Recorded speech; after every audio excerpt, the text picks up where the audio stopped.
of wave, but now we will be dealing with the ray model. Okay, ray model is where we use a single line with an arrow to represent light. We don't need to draw those wavy things now. So we talked about 3 laws of reflection last time, if you guys don't remember. So those 3 laws are the angle of incidence is equal to angle of reflection, okay, and that's the first law. Angle of incidence is equal to angle of reflection. Yeah. And angle of incidence is always measured with respect to normal. So whenever you draw any kind of ray diagram, very important thing is you need to draw a normal. Okay, so let me show you what I mean. So let's say you have some surface. Okay, let's say that's the surface. And this is the boundary between, let's say, air and water, or air and glass. That's the air and that's glass. Okay, and let's say light ray hits on the boundary. So that's the light ray hits on the boundary. Now we need to know what is the angle formed by this incident light. Okay, and the angle is always measured with respect to normal. So you need to draw a normal to this surface. That's very important. So we draw. Usually we use a dashed line to draw normal. We don't use a solid line. So let me see if I can draw a dashed line.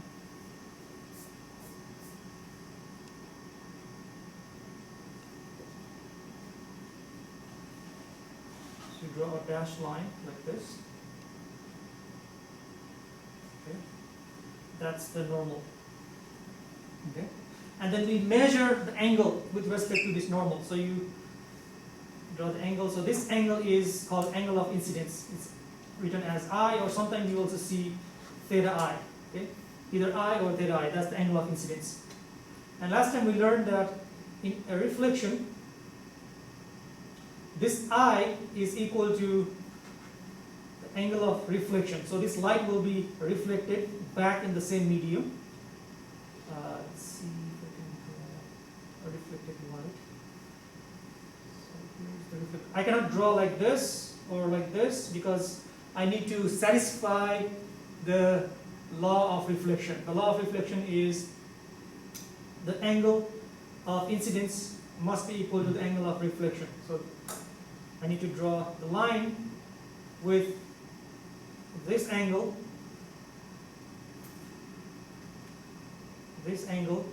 call it R, equal to I. Okay? So again, I cannot draw something like that or like that, because you see here this angle is a lot bigger than that angle. I can only draw the ray with the angle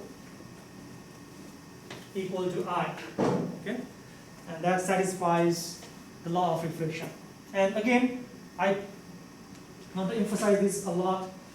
We measure the angle with respect to the normal. Okay? So sometimes people get confused and they measure the angle with respect to the surface. It's not that angle or that angle. Okay? So angle is always with respect to the normal. So this is called normal. And this is incident light, or you call an incident ray, because we are dealing with incident, we are dealing with the ray model, so we call it ray, which is again representation of light. So this is reflected ray. Okay, so that's and then other important thing is whenever you represent light with a ray, you need to draw the arrow to show the direction. It's very important. If you just draw a line, that won't tell you what the duration is. So you need to draw the arrow. So that's the first law. So I is equal to R. The second law is if you have a ray and the ray hits along the normal, so you have a normal here, and the ray hits along the normal, then the ray will reflect back along the same direction. So that's the second law. Okay? If it hits at some oblique angle, which is not exactly 90 degrees, then it follows this rule where I is equal to R, but if it hits along the normal, then it will go back to the same direction. That's the second law. And the third law is this incident ray, reflected ray, and this normal, they meet at this common point on this reflecting surface. Okay, they all meet at a single point on the surface. So sometimes you may have a very smooth surface, smooth reflecting surface. If you have a smooth reflecting surface, then all the rays that hit on the surface, so let's say you have a smooth surface, then all the rays that hit on the surface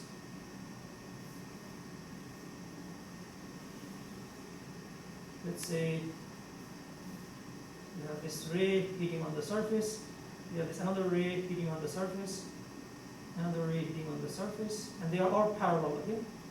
So these will be reflected back parallel to each other in case of smooth surface. So this kind of reflection is called regular reflection. So you need to draw an arrow for each of these rays. So this is regular reflection.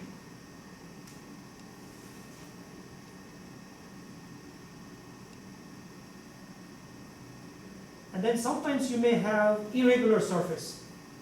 So in real case scenario, nothing is perfectly smooth. Even very fine, very smooth looking mirror has a little bit of irregularity. So nothing is completely regular. So you may have something like this irregular surface. In case of irregular surface, you get irregular reflection. Okay? And it is also called specular reflection.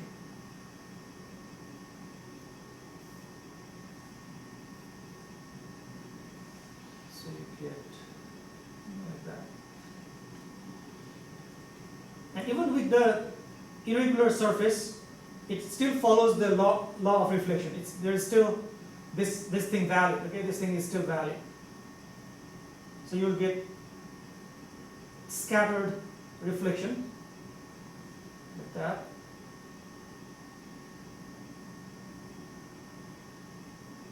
Like that. They are not reflected parallel, and it's because of this irregular surface. Okay, see, they are not reflected parallel, but they still follow the laws of reflection. It's not that they do not follow the laws of reflection. You still have I is equal to R. Okay? So this is irregular reflection.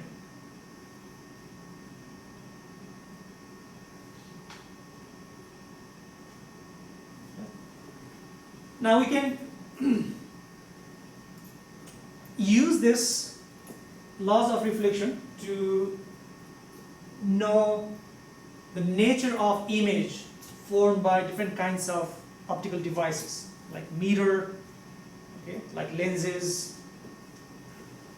For lenses, it's a little bit different. It's bending of light. We'll talk about that in a second.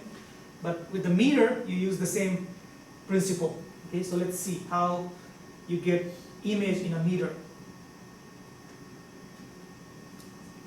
So let's suppose you have a plane mirror.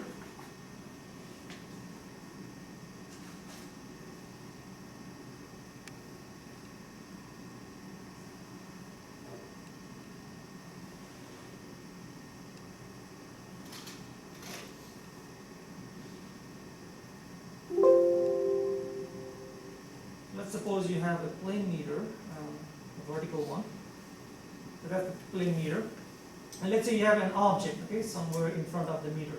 So usually the non-reflecting surface is denoted by this kind of like sign, this kind of thing. Okay? This thing is back of the meter where there is like painting. Okay? So this front part is the reflecting surface. Now let's use the laws of reflection to find out where the image is formed. So now the basic idea is that when light hits the object, the light is reflected by the object, and that light hits the mirror. Okay, so first you need to hit the object with the light, and then that light is reflected by the object, and then that light hits the mirror. Okay. So the way we see the objects is, so when light hits on the object reflects the light, and then the light enters your eyes, and then your eyes have this retina and cells, rods and cones. Those cells interpret colors and all those different kinds of textures, and then they send the signal to your brain. Okay? So you need to have a light, okay, to see the object, because the light needs to hit your body or some object, and then the object reflects the light, and the light needs to enter your eyes to see that. So let's say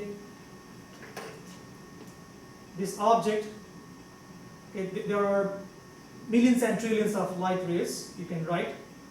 Out of millions and trillions, let's just consider a couple light rays. So let's consider one light ray that is going parallel to the, that is going straight, perpendicular to this meter. So that's one light ray out of millions and trillions of light rays. And we know from laws of reflection, if it hits perpendicular to the meter or perpendicular to the surface, it will return along the same direction. So this will return along the same direction. So this light ray will go to the same direction. Okay? So that's the direction. So that's one ray. Now let's draw another ray, and you can draw anywhere. Okay? It doesn't need to be exactly at some point. So you can draw this ray, straight line.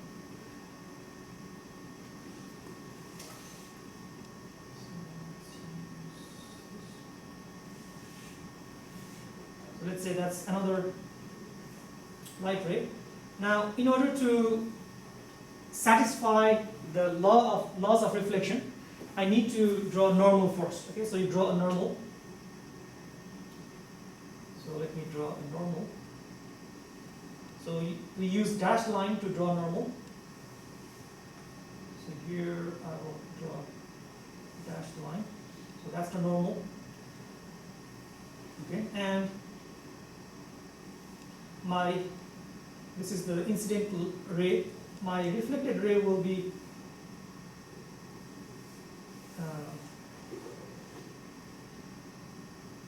making an angle that is equal to this angle. So this is I. So we need to draw a ray with R equal to this I. So I cannot draw like that because the angle is too big. I cannot draw like this because the angle is too small. So I need to draw with the angle equal to angle I. Let's see about that. Okay, so that's the reflected ray. So that's the direction of the reflected ray. Okay. Now, in order to form image, the required condition is the reflected rays must meet somewhere. Okay, if you want to see image on a screen, so for example, when the light is hitting the screen, the rays are converging somewhere. Okay, converging. Those rays are converging, and through the conversion, you see the image. Because of the conversion, you get this image projected on the screen. But if the rays are not converging, then the image is not formed. Converging means, let's say you have this ray going that way, and then you have another ray going like that. So that's the conversion. So here the image is formed. So the rays must meet at some point to form the image. If the rays do not meet, if they just diverge like that, you will not see image. Okay? So in this case,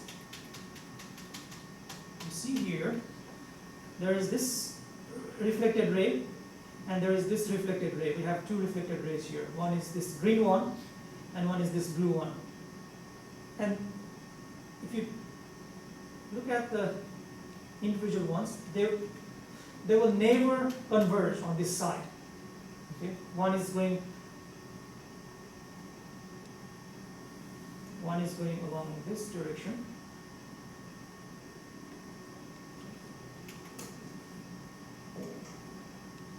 That direction, and the other one is going along that direction. See, they are diverging from each other. They will never converge anywhere. So when the light rays do not converge, what you do is you draw the rays backward. Okay? So you draw them backward with dashed line.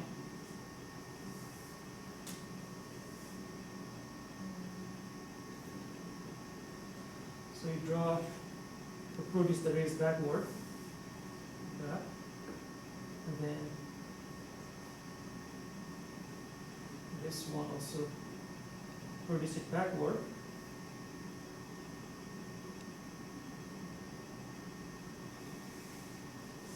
And wherever they meet, that would be the point where the image is formed. Now this is the image of the object. So this is object.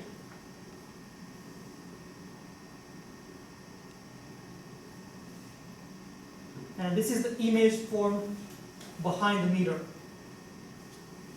Now this image is formed without the actual intersection of the rays. If the image is formed without actual intersection of rays, so this is formed without actual intersection. It's produced backwards, that's how you get the intersection, but it's not actual intersection of the reflected rays. Okay, so there is no intersection of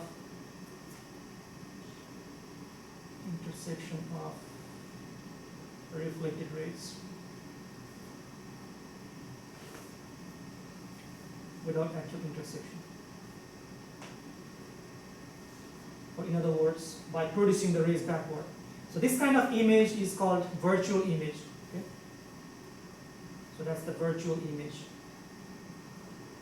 If you get the image by real intersection, then it's called real image. If somehow, for example, if you have a lens, that's something we'll be talking later. So if you have a lens, like this kind of converging lens, and if the rays meet or converge at some point like this, and then this image is the real image because it's formed by actual conversion, actual intersection of rays. We don't have to produce it backwards. But here, these reflected rays are not intersecting. We have to produce them backwards. So that's why it's called virtual image. This is very important. We'll be using this term a lot in this chapter. So again, virtual image is formed by producing the rays backward. Okay. Now, with this, we can characterize the properties of the image formed by a plane mirror. So let's talk about the properties of this image formed by plane mirror.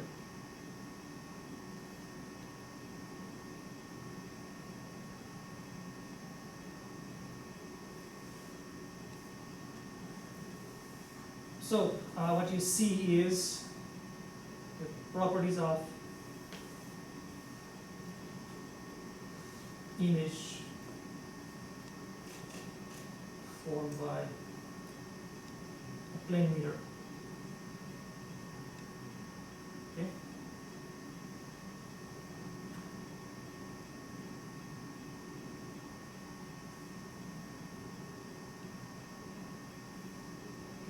So a couple of terms you need to know here. The first one is the distance between the meter and the object. So this is object, that's the meter. This distance is called object distance. We write this as DO, okay, D sub O.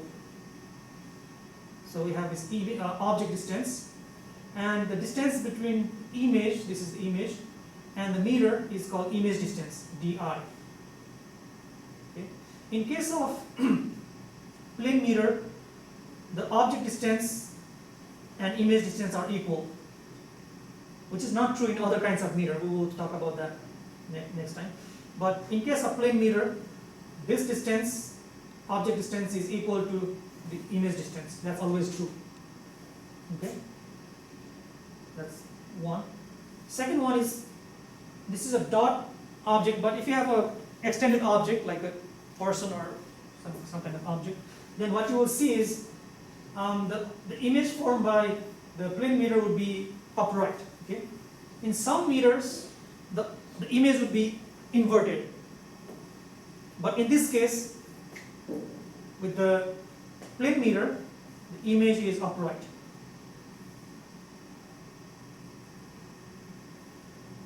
Okay, that's the second property. The third one is it's virtual. It's not due to the real intersection of the reflected rays. It's virtual. Okay.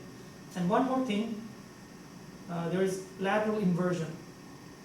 The left will appear on right and right will appear on left. There is lateral inversion. You might have seen this in the ambulance trucks or different kinds of vehicles where they have this letter written on in inverted form, something like that. This is because when you see the image of that in your meter, this would be laterally inverted and you see the actual letter, okay? The correct one.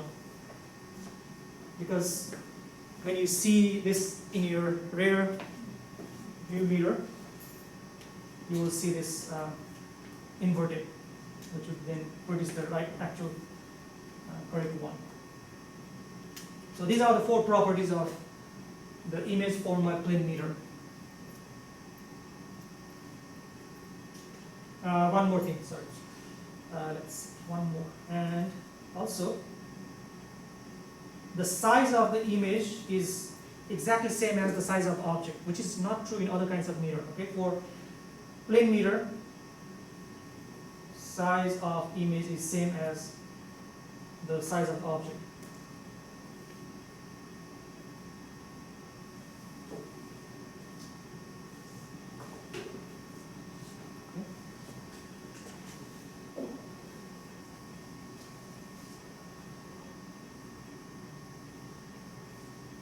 So again, using the laws of reflection, you can draw any kind of ray diagram for meters, different kinds of meters.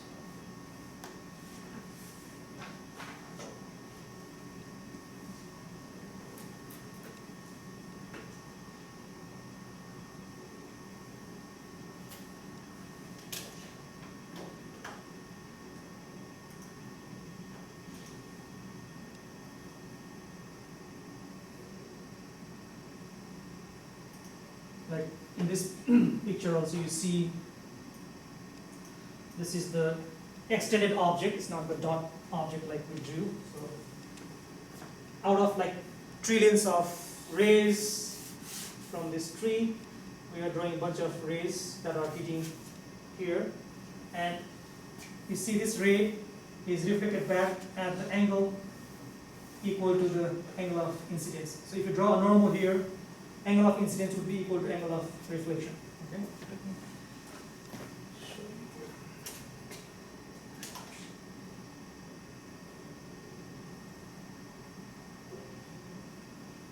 So if I draw a normal here, it's hard to draw a straight line here.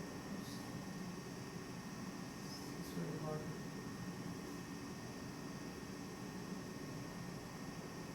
So this angle would be equal to that angle. So all of these rays are satisfying the laws of reflection. Now, these rays are reflected this way, okay, and they are not meeting anywhere. See, they are diverging from each other. So this ray is going that way, this way. They will never converge anywhere. They are just diverging. That means you will not see a real image on this side. Okay? That's why you need to produce the rays backward.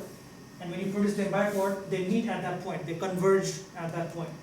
So wherever they converge, that's the point where the image is formed. And in this case, it's because of this this dashed line of produced backward lines.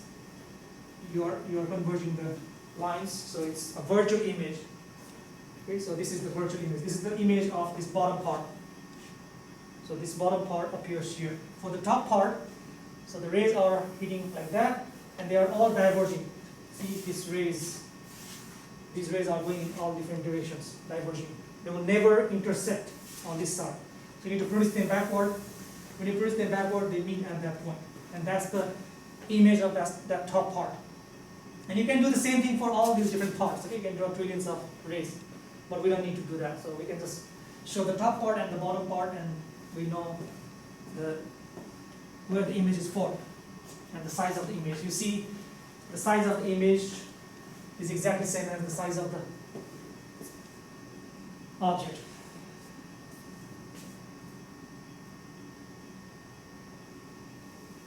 The only incorrect thing that this PowerPoint is showing is the color. Okay, the color will also be same. If you see the image of the tree on a plating mirror, you will see a green tree, right? Not that red tree. So I don't know why they are drawing the color. So it should be a green one. So distance also, object distance, image distance same. Okay.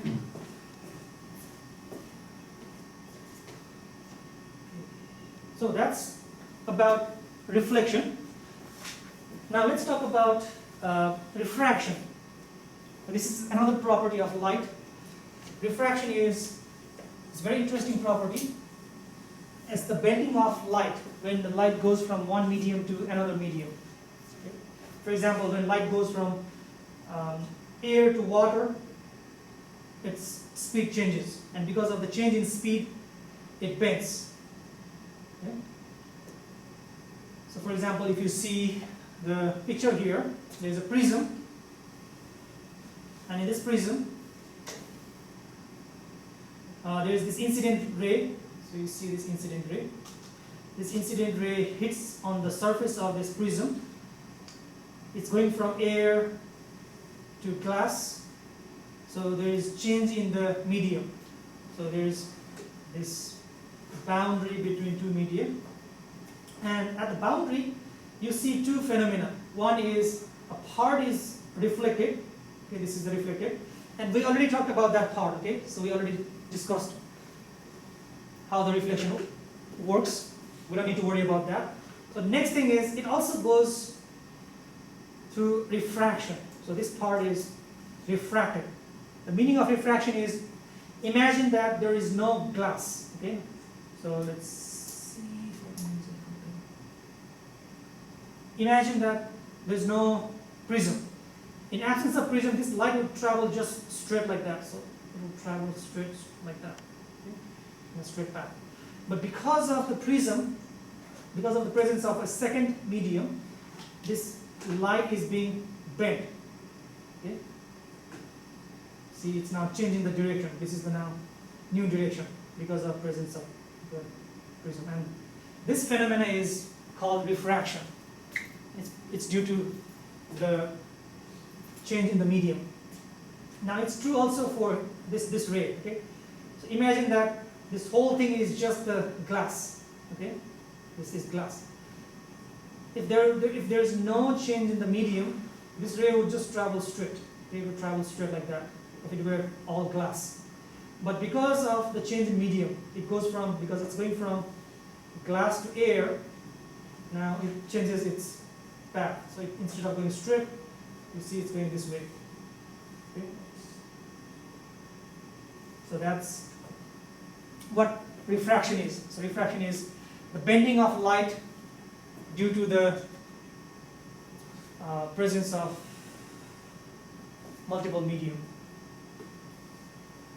And it's due to the change in speed, because when light travels from one medium to another medium, there is change in speed of light, and that causes the bending of light. Okay?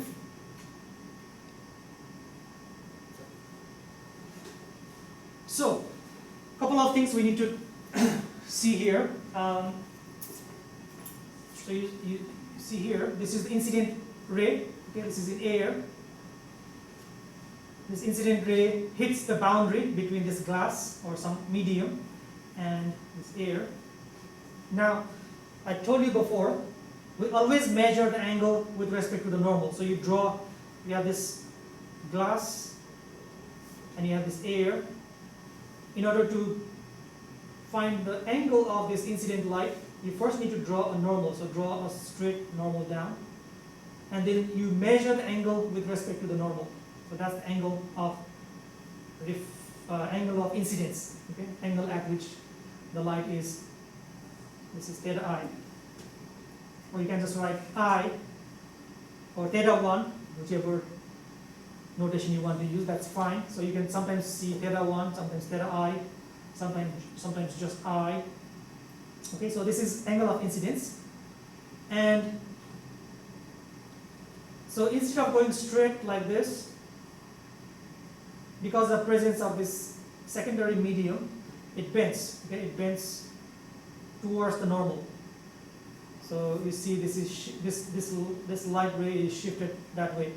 That means it's shifting towards the normal. Okay, and this angle is angle of refraction, which is again with respect to the normal. So you see, we have normal. This angle of refraction is also with respect to normal, not with respect to the surface, with respect to normal. Okay? Now, we have two laws of refraction here. Let's talk about the laws of refraction. Let me draw a new diagram. You can clearly see what I'm talking. So, let's say we have a medium.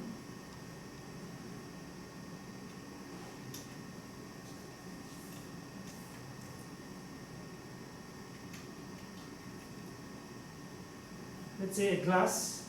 Okay, so that's the glass. And let's say this is air. And let's say its refractive index is N, call it Na. Okay? And this is glass. And call its refractive index Ng. Okay? Now let's draw an incident light. So an incident light hits the boundary between air and glass. And to represent the angle of incidence, we need to draw a normal. That's always, we need to do that.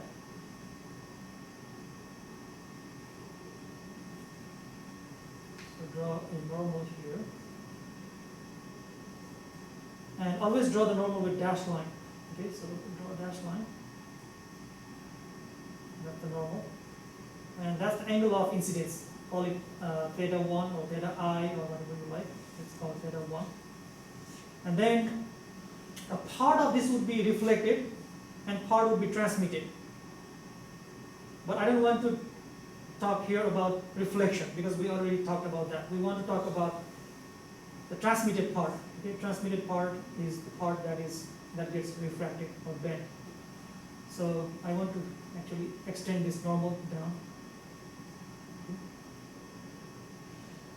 So, first law, okay, so we have two laws of refraction. Again, refraction is bending of light. So we have two laws of refraction. 1. When light goes from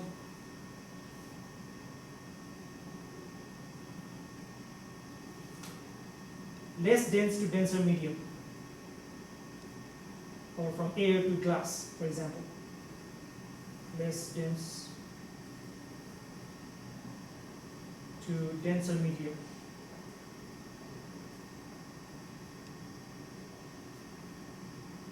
Okay, for example, from air to glass.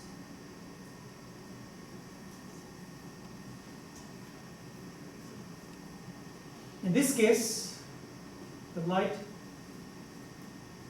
is bent towards the normal. Okay, so in absence of this glass, again, it would just go straight, like dash line, show that. Again, so in absence of glass, it would go straight like that. But we have glass, so that won't be what we will be seeing. So it would be bent towards the normal. So the actual one would look like this. Okay? So this is what we will be actually getting. The light is bent towards the normal. That's the first law. Okay.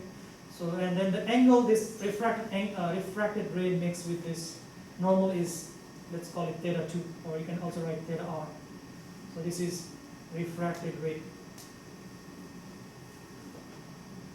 Okay. So this is incident ray. Okay. That's the first law. Second one is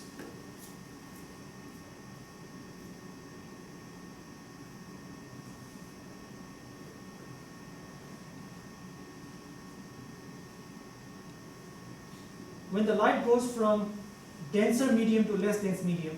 Okay? When light goes from denser to less dense medium. For example, in this case, from glass to air, what happens is, so in absence of glass,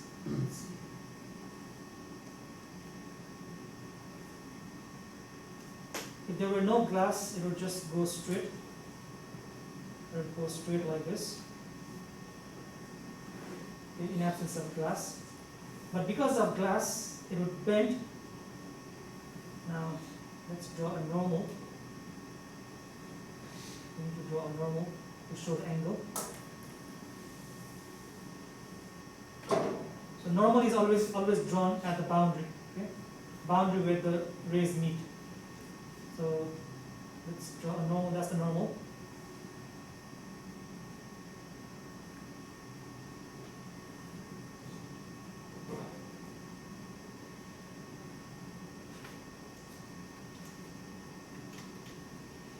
Okay. So that's the normal. So instead of going straight like that, now this ray will move away from the normal. Okay. I should draw a dash line for this. Let's see if I can erase that. So this would be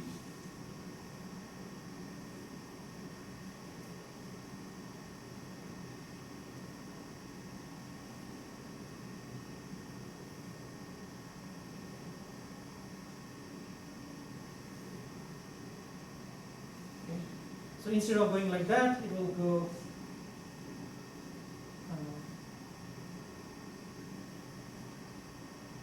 away from the normal. Go like that. This guy doesn't look normal.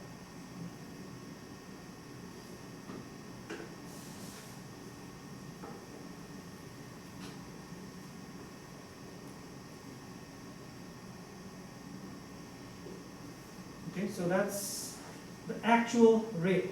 So it's traveling in the glass, this one is traveling in glass, and now instead of going straight, it deviates away from this normal. This is normal, and this is refracted rate. It bends away from the normal.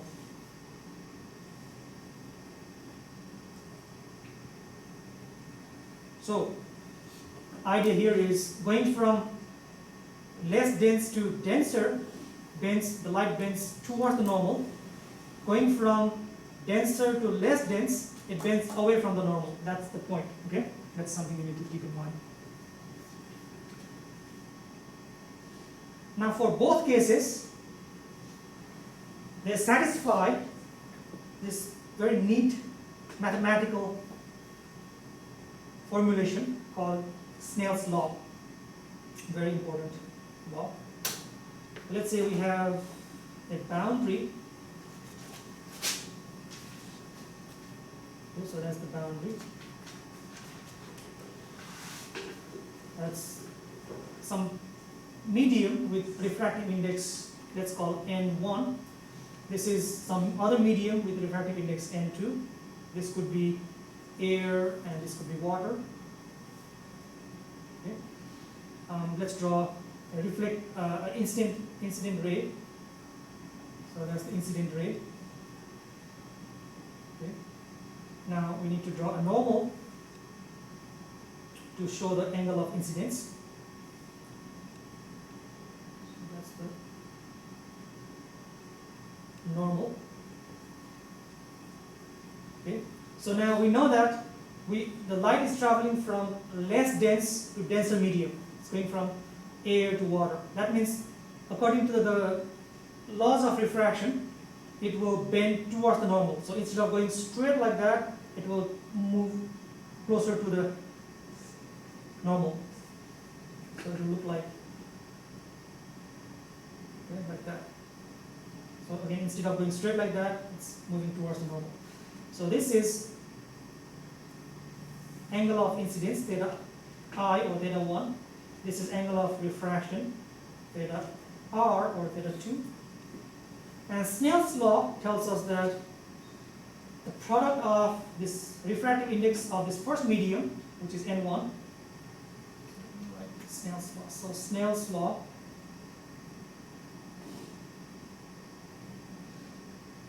it tells us refractive index in the first medium, which is this one, times sine of angle in the first medium, which is theta 1, okay, is equal to refractive index in the second medium, which is N2, times sine of angle in the second medium, okay, theta 2. So this is the Snell's law. And this is applicable to any kind of boundary, whether it's air water or air glass or glass water, any kind of. And we can do lots of mathematical calculation with this formula. Okay, so let's look at the problem.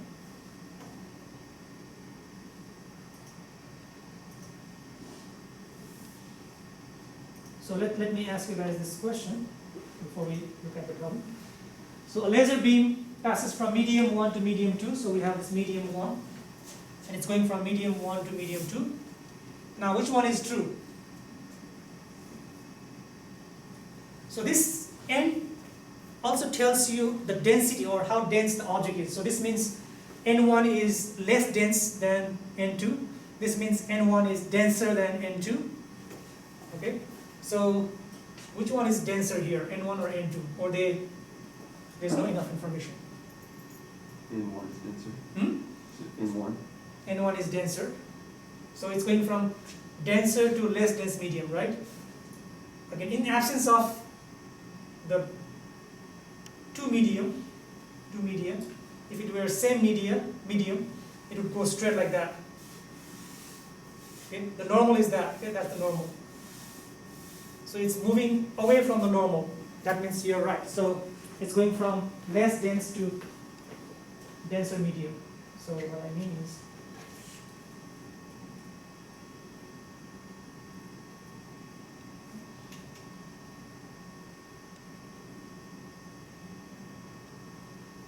So we have the normal, that's the normal. And in absence of the true medium, it would go straight like that. But because of the presence of the medium, it's deviating away from the normal. Okay? That means it happens only when it goes from less dense to denser. So that's the second law we talked about. That means N1 is less dense than N2. No, sorry, my mistake.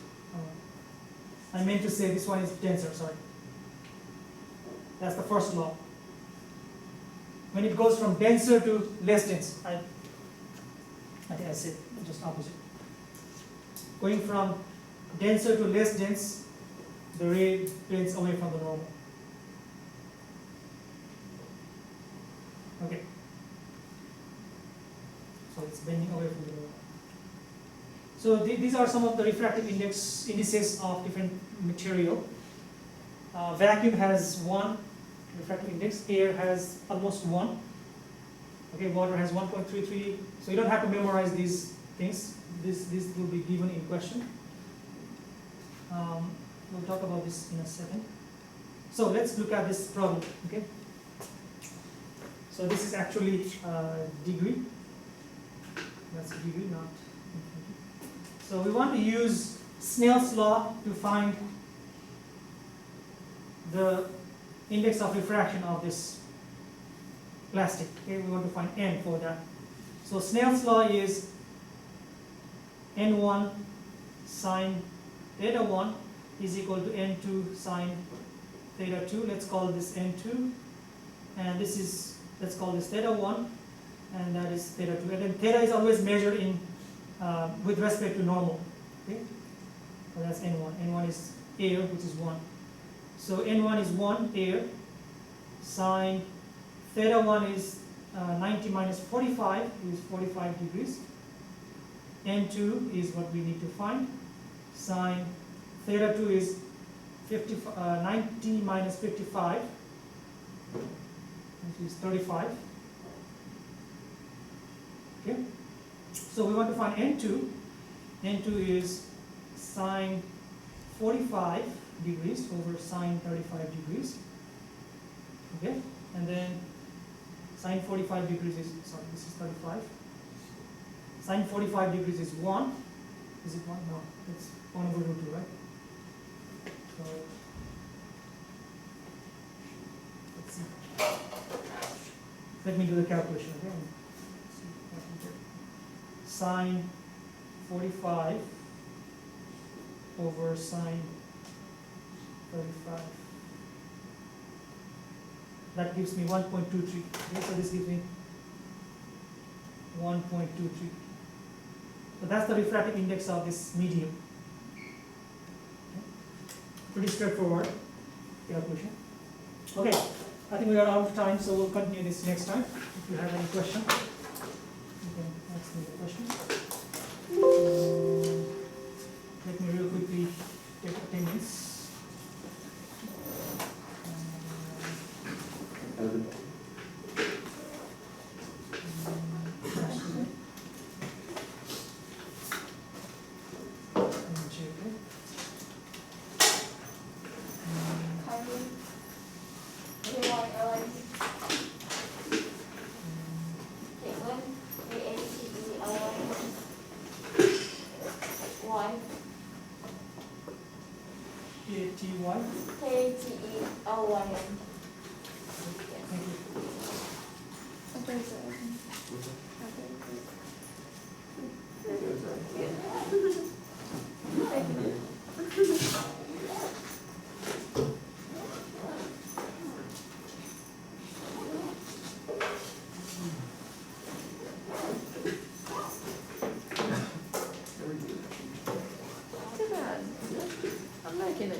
So we've contacted our lab partner a couple times. He's an analyzer this week. And he's Who's the person? it's Aaron. Aaron, or, We didn't know if you wanted us to just do his part. And, Okay, I'm meeting with him this morning, so I will tell him he needs to contact you guys. Okay. If not, then, I don't know, you guys can do the analysis. Do you need any help on that? I think we can maybe figure it out. yeah, I think we can get it, we just have to contact our other the experimenter, because it was hard to like see the images he sent. If you guys need more time, that's fine, you can take more time. Okay. You can turn the lab by Monday or Tuesday. Okay. But I will tell him, Aaron, Okay. he needs to contact you guys. Yeah, because we didn't wanna do it and then like him not get points Yeah. for it. If he doesn't want to do, then I will tell you guys that Okay. you guys can do that. Yeah, Okay. okay, sounds good. Yep. Thank you so much. All right, I guess we'll just stay in touch and see if we Yeah. can get it done. Yeah, by the end of the day, hopefully Aaron will get back to us and we'll see. All Keep right. in touch. Yeah, will do. Have a good day. You too.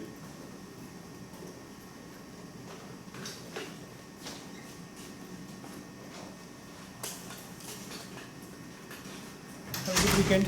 You too.